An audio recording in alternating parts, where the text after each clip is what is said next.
Itai will be joined, if you go to the end panel. Okay. He'll be joined on the panel by the Honourable Solomon Jamiru, who is the Deputy Minister of Information and Communications of Sierra Leone. Deputy Minister, I did see you earlier. There you are. Okay. Jean-Claude Boukono, who's the Cabinet Director for Scientific Research and Technical Innovation from the Republic of Congo. Jean-Claude, please remember, we have headsets, English Channel 2, French Channel 3, Portuguese Channel 5. We have Dr. Martine Mtonga, who's the Deputy Secretary to the Cabinet for e-governance for Zambia. Dr. Martine, lovely to see you. Give him a warm welcome. And we have Josephine, Nyiranzeyimana, who's the Government Chief Information Officer for the Ministry of ICT for Rwanda. Josephine, give Rwanda a warm welcome, please. And also, we have a new guest panelist. Some of you may remember him from African Leaders Day. Superintendent Alberto Carvalho from Miami-Dade County. Give Superintendent Carvalho a warm welcome. Itai, I'm going to hand over to you once you've got your microphone going. Can ICTs deliver on the promise? Good morning to you all. We've been here for 3 days now, talking about ICTs. Over the next few minutes, we're going to find out if they really deliver. I'm going to start with my brother from Sierra Leone, Honorable Solomon. We noticed that your government has put ICTs as a human right, fundamental human right for every citizen. Could you share with us some key projects that you have in the pipeline to ensure that Sierra Leone keeps pace with the global trends? Thank you very much. First of all, let me say thank you to our host, Zimbabwe, and also to express how privileged I am to share this platform with such a galaxy of fine gentlemen and lady. I am Solomon Jamiru, Deputy Minister of Information and Communication, Sierra Leone. My background is law. I had practiced as a lawyer for 12 years before my appointment in June this year to serve in this position. So fairly new, thank you. Challenging times, but exciting times as well. Sierra Leone is on the West African coast with a population of a little over 7 million. Like every other country, Mr. Moderator, it has had a fair share of its own challenges, ranging from civil war for 10 years to Ebola, bad governance, etc. But I'm pleased to report that Sierra Leone is now in a very new era. And indeed, there is a promise with respect to ICT. Our current president is very determined.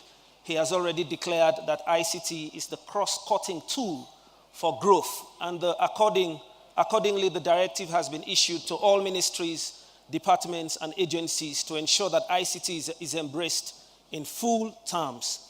There are certain critical steps that have been taken to pursue the roadmap, the new trajectory in ensuring that Sierra Leone catches up with the rest of the world.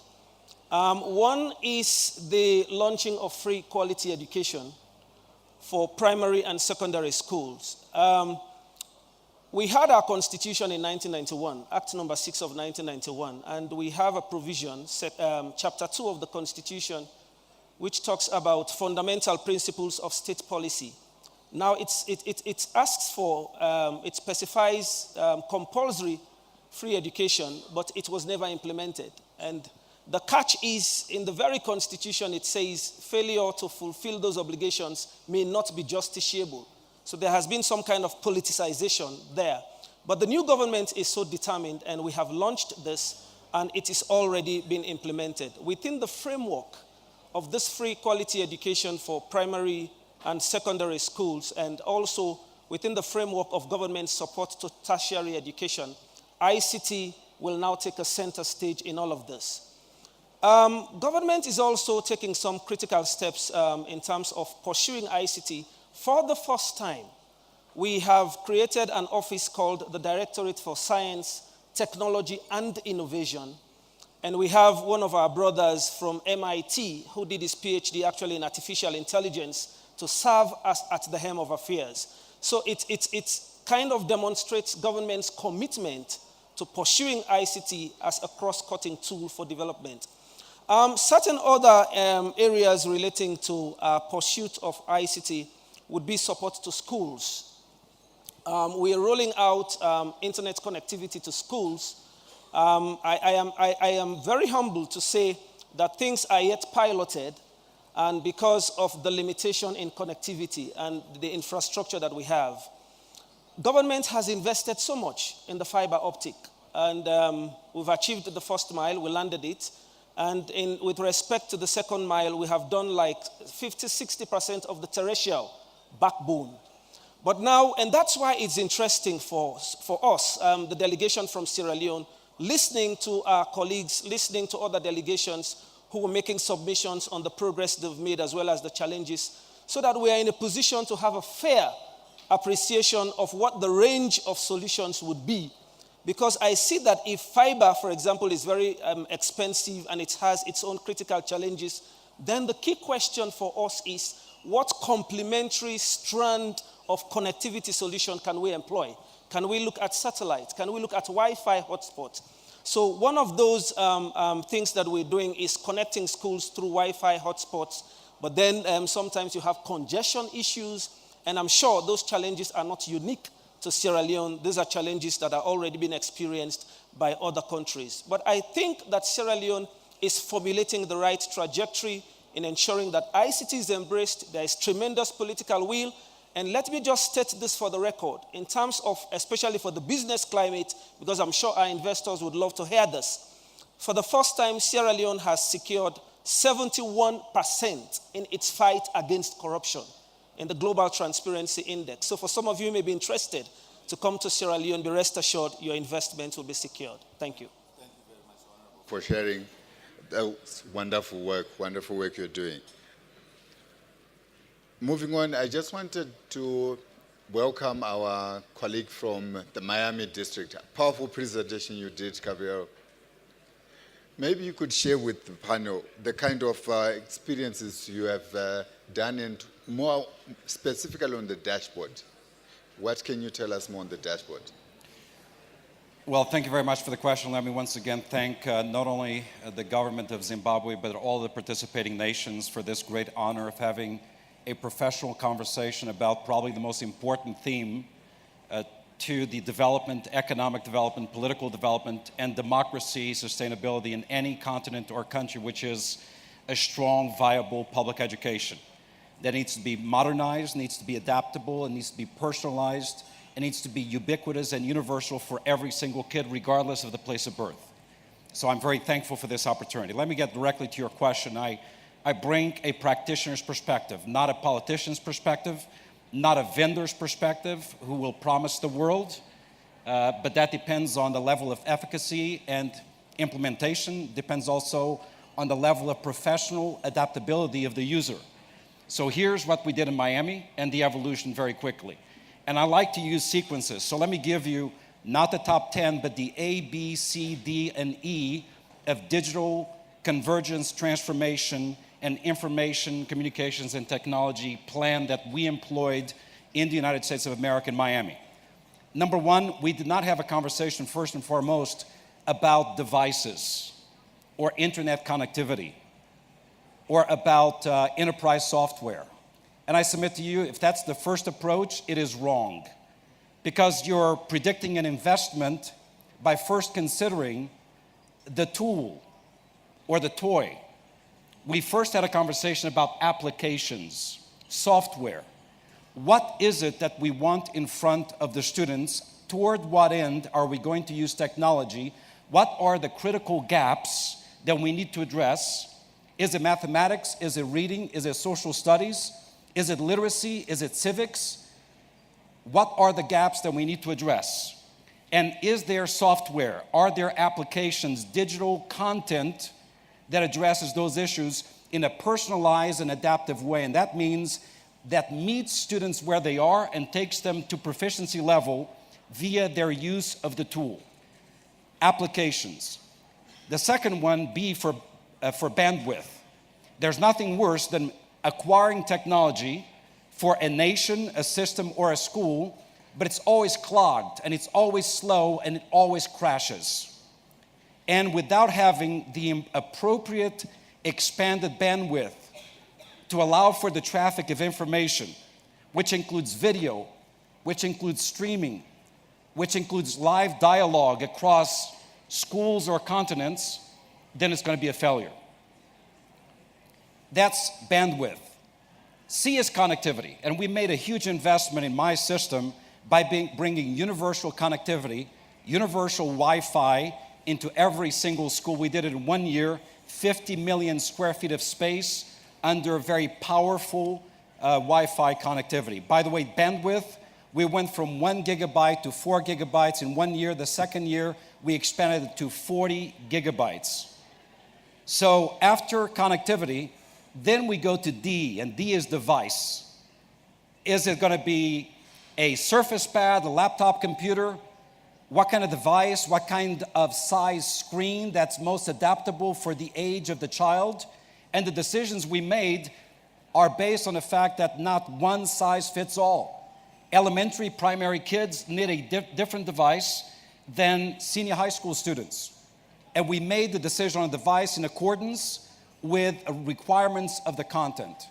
And then the last one, which is very important, and the E stands for expansion. We did not commit any money to any technology that would not allow for the rapid expansion of the infrastructure itself in a ubiquitous, non-proprietary way. What that means is we did not buy any software or technology, instrument, infrastructure investment that did not adapt to the expansion for the future. Once we have that, and I'll wrap up with this, then we built the dashboards that would provide the consumer, the parent, the business leader, the teacher, the superintendent, the minister of education, eyes on the performance globally, the performance in a certain region, the performance in a group of schools of similar demographics, the performance in one school, the performance in the classroom, or you can drop down and go to a single student. The second dashboard is a periodic, almost daily dashboard of student attendance, of student incidents in school, of healthcare profile of the school. So demographic issues and gaps. The next one, and this is probably the best one, and it scares the private sector partners. We actually measure in this dashboard the level of efficacy of the application. We measure how much time the student or in that school they're using the asset. There's nothing worse than a huge investment that's made in infrastructure, in technology, in software, in enterprise software that is not used. It's like you buy an expensive car, but you never get to drive it. So we actually have a dashboard that provides a coefficient of efficacy driven by the use, number of minutes or hours per day over a period of time. And as a function of that use, is the performance in reading and mathematics and other areas increasing as a function of the use? We use all of that information to measure and to recalibrate the teaching and learning.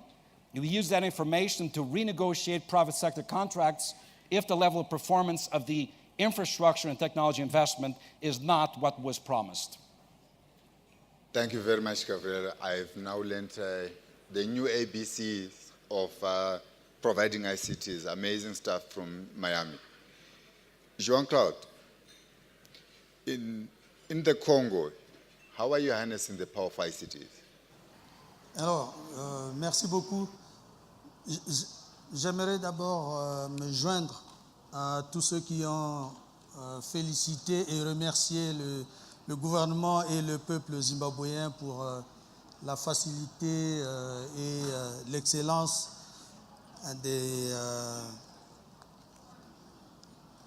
des conditions de travail qui ont été mises à notre disposition.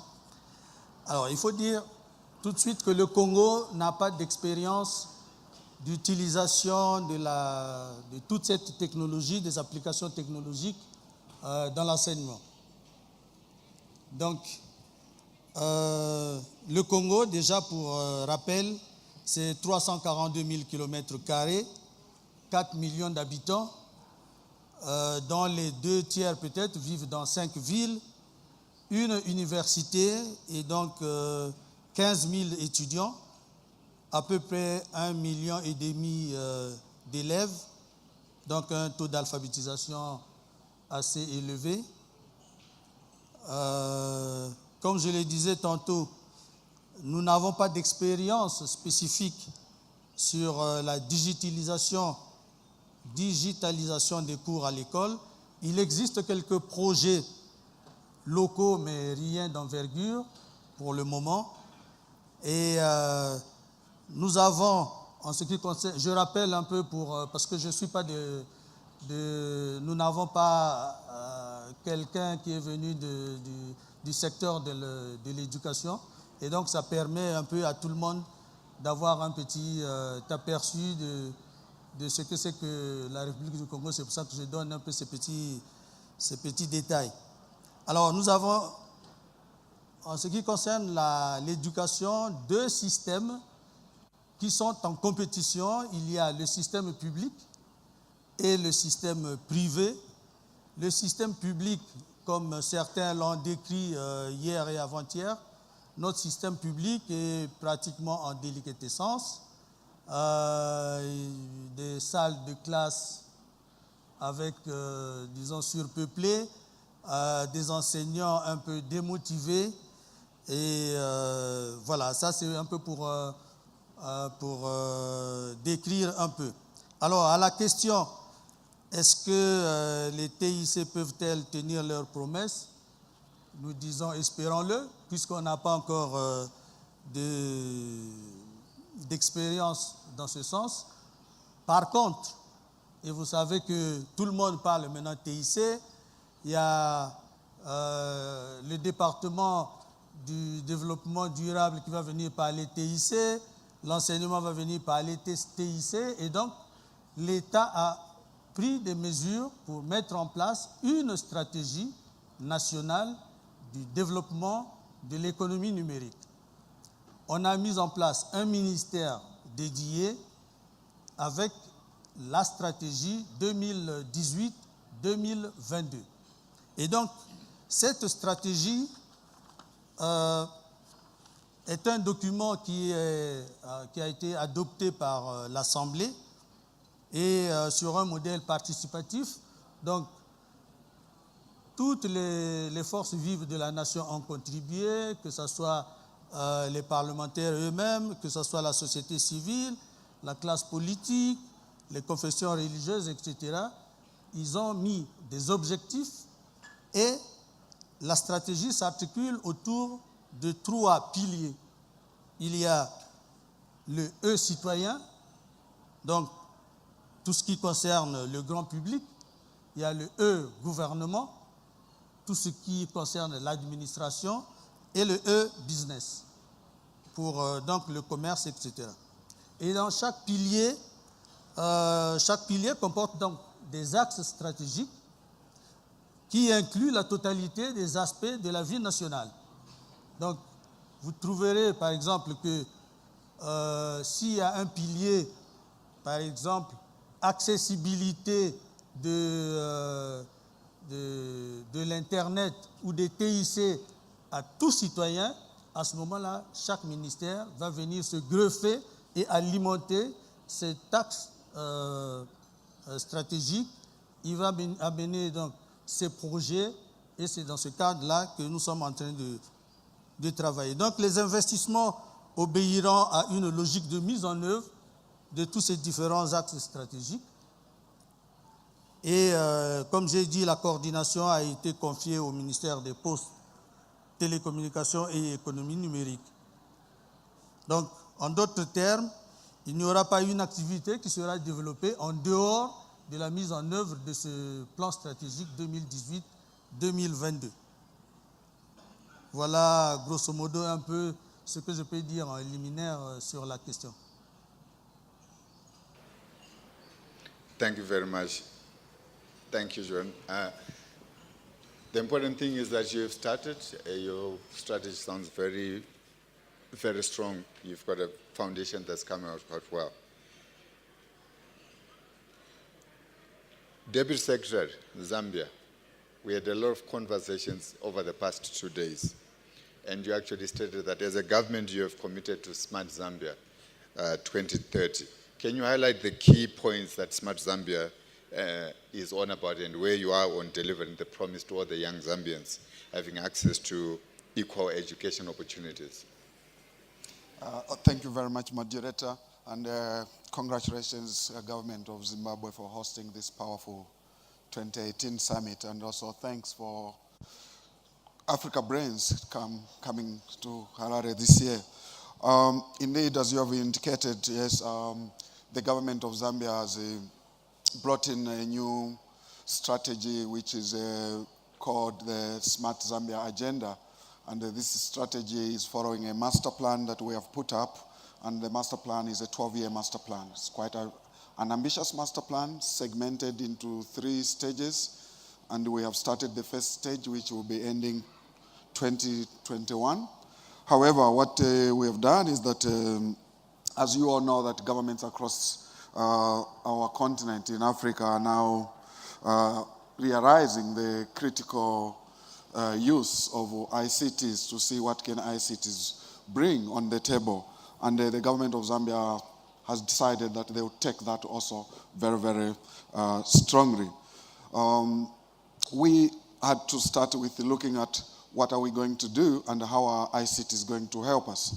And that, coming from our master plan, then we had to look at the structure that was going to do that. And hence, our government created a division which they placed right in the presidency. So we have a division which is the e-government division, and it's in the presidency, and our head of state decided that for it to stamp its authority, for it to work well, it has to be headed by somebody quite very senior in government at the second level of deputy secretary to cabinet. So that's quite very high, and it cuts across all ministries. So from Ministry A up to Ministry Z, all of them, whatever they're trying to do, using ICTs, the e-government division has to look at that. And through that, we also looked at which ones will be the first to be looked at. So we decided, okay, we'll go and look at health, we'll go and look at education, and we'll go and look at agriculture. In the education sector, it has started moving. For us to embrace ICTs very well, we said, okay, we have to look at the teachers themselves first. Let's look at the teachers. So what do?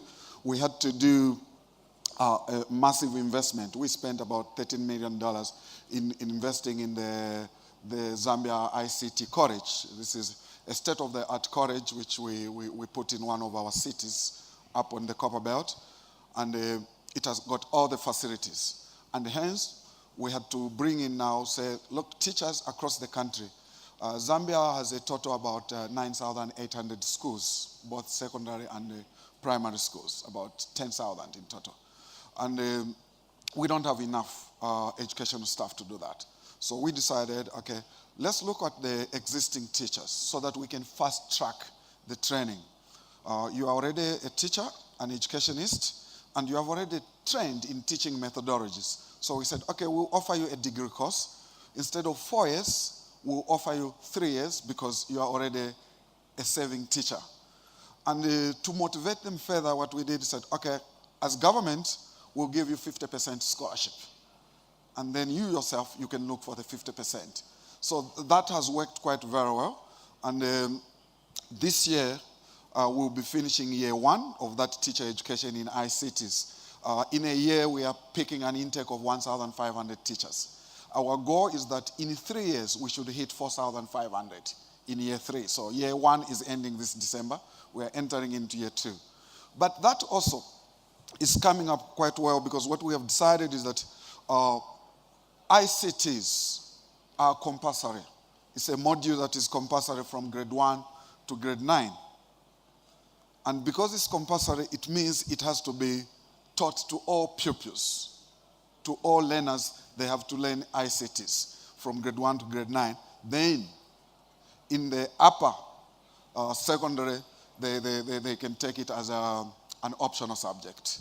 Now, that means we have to have the infrastructure on the ground. Do we have that infrastructure? So what we have decided as government is that we have rolled out massive connectivity issues in the country. We have started it and we are ending it next year. By December next year, 2019, Zambia will be connected 98% by population. So connectivity will be 98%. So we are rolling out, we are 752,000 square kilometers, the whole country. But we have decided to roll out about 1,009 towers. Now these towers, we have deliberately decided that these are government towers. Let's put them close to our educational institutions. Let's put them close to our agriculture centers. Let's put them close to our health centers. That's deliberate move by government. We have those challenges of telcos not going to areas where they will not make money. There's that challenge as well with us. So as government, we said, fine. The biggest infrastructure cost is on when you are putting these towers. So as government, we put the towers and then let the telcos come and rent space on our towers. And it has started working very well. We have so far done 400. We are remaining with 609.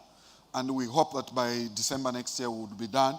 And it means that connectivity issue is gone. However, we have also decided to improve on the broadband connectivity. So we have now connected quite very well to the west, to the east, and to the one down in Durban. That is broadband. And that is going to go directly to locations that are on the national grid. So we are putting our broadband on our electricity grid across the country. So far, we have done about 4 provinces out of 10.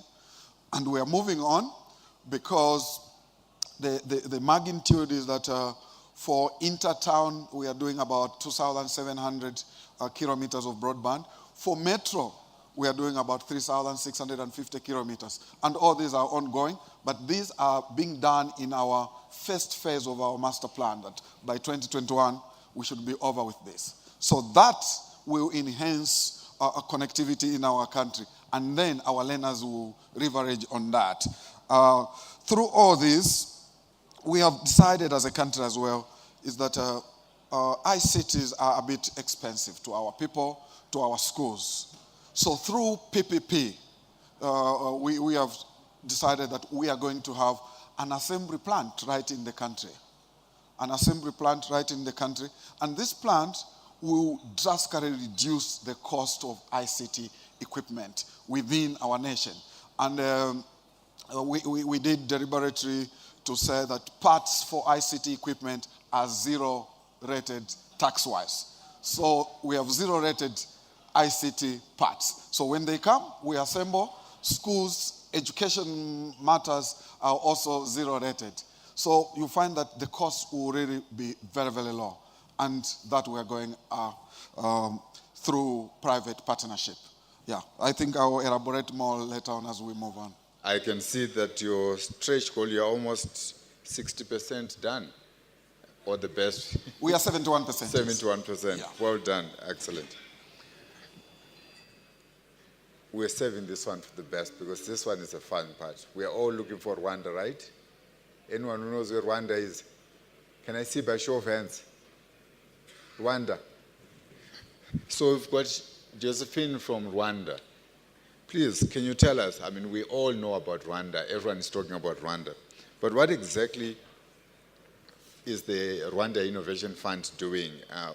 How is it supporting technology? And do you have examples of companies that are in your incubation program? And what success stories do you have to share with us?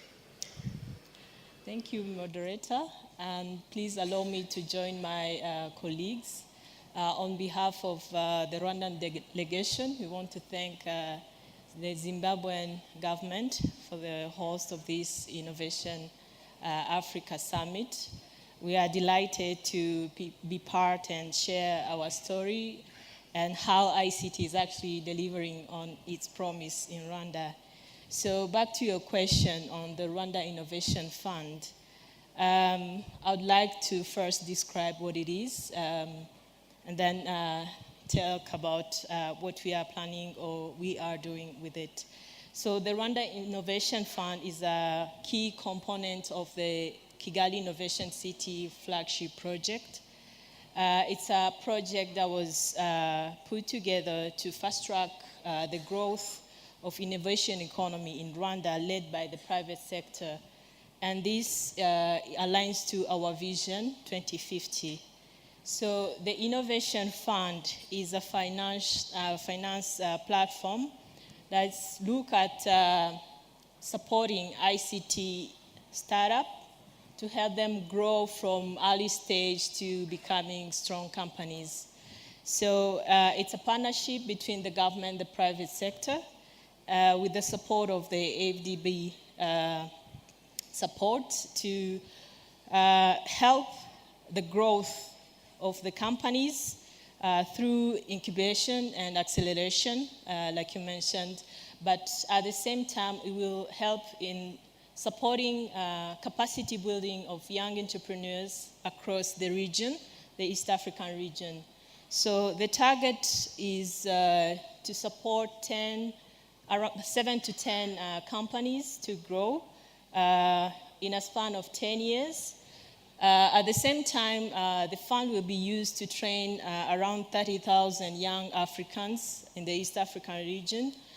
And it will also support 150 companies at various stages.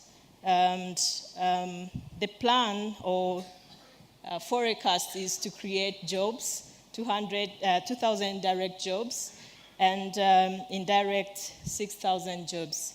So as of today, the fund agreement was signed in March 2018 and led by our Ministry of Finance, but in collaboration with the Kigali Innovation City project. And the selection of the companies to be incubated, as well as the youth to be trained, but mostly in ICT entrepreneurship are undergoing. So it's specific and really targeted, and we hope with time also the private sector will continue to join, so to upscale it to really benefit all Africans. Thank you. Thank you very much. I just want to start from the extreme end. How have you allocated resources to the poor schools in Miami District? Me? So the issue of resource is always the toughest one, right? Whether you're running a country, a school district, or a school as a headmaster or principal, the easiest excuse not to do something is I don't have enough money, I don't have enough resources. And if we are to think that way, then nothing ever gets done because you never have enough. I choose to challenge that. I think that you prioritize that which is most important, and you fund it first, and you defund those programs that have the least impact, at least in my environment, on the lives of students. And I'm looking at 15 very well-dressed, remarkably bright young men and women, I think they're from schools here in Zimbabwe, who are listening to us. And they're thinking, if the adults don't prioritize my needs, I'll never get to succeed. So in my school system, I have to tell you that I reduced administrative spending by over 75%. I removed a lot of individuals who I felt did not connect directly in essential services to kids to create revenues to then reinvest in priorities, such as technology, such as devices, such as equipping every single classroom in my school system with interactive boards, Promethean boards with surround sound. The second thing, and in my nation we have the ability to do this, is I have the ability to go directly to the community and to the private sector to engage in a public-private sector partnership with the vote of the people to generate additional revenues specifically earmarked towards technology, and we did that. So we passed a $1.2 billion revenue stream that's paid over 30 years by minimally taxing property taxes in my community, and the revenues are invested in this digital revolution. So we developed a plan, a Vision 2022, that progressively, with these investments, as a result of efficiencies, reductions in non-priority areas, reinvestments in the priority areas, partnership with the private sector, and additional taxation, we've been able to fund this. The last point I'd like to make, because I think the more I hear these conversations, is, we're dealing with the technology reality of the here and now. And I think we all believe in education to achieve three things. Number one, we want critical, complex thinking young people. Secondly, we want to build the future workforce of our nations. And third, we want to make sure that they are academically competent. Now, one of those three elements is the preparation of the workforce. And that's how technology really is forcefully important. But the question that I don't hear enough about is this: what workforce? What will work be 30 years from now? So when we're talking about technology and investments, towards what end are we making those investments? Because there's a coming together of digitization, automation, artificial intelligence, robotics. The world of work will change dramatically, and 30 to 40% of the jobs will disappear within the next 30 years. So a question for the private sector folks is, what technologies and what type of training should be offered in our schools, leveraging the power of innovation, creativity, and technology to ensure that these young men and women who are in school today will be able to have jobs in the near future. And we need to have a community plan, a national plan to address that. After all, the world is changing, the world of work is changing, therefore education and the technological support to education also must change. And the last point that I'd like to make, if I may, because we are in Africa, many languages spoken, and since there are translators, I'd like to speak directly to the brothers and sisters who speak Portuguese. O mundo de trabalho está a transformar-se muito rapidamente. Transformar a educação é importante. O futuro das nossas ações depende na modificação do processo de aprendizagem que nós temos. E a tecnologia pode ser um investimento positivo ou não. Depende no modelo et no programme. Et alors, pour finaliser, le futur de notre nation ici en Afrique, les États-Unis et l'Europe va changer dramatiquement. Il faut changer le processus d'éducation aussi. Et la technologie est importante. Thank you very much.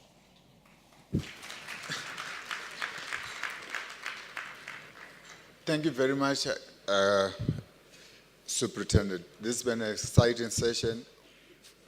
As you know, we've been deploying ICT programs in education for close to 20 years now. Our business is basically to leverage on the potential that it inherently has and empower the teachers, also stimulate our learners. We are going to show you what we have done over the past 18 years and show you some of the results that can come through when you leverage on ICTs through a video. But at this moment, I want to thank the panel. It's been fantastic, it's been amazing.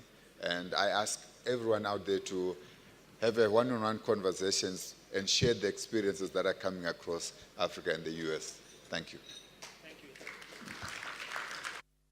Imagine that learning was enjoyable again, and teachers were empowered with compelling new ways to reach their students. Lessons would be exciting and interactive, and students would sit up and listen. Exam pass rates would skyrocket. Imagine that this bright future was available to all, not just a fortunate few. It's happening right now, right here in Zimbabwe. By providing affordable, integrated solutions that promote learning excellence, e-learning solutions are bringing the 21st century classroom to life in rural and urban schools throughout Zimbabwe. Modernize your school. Call us today and get started.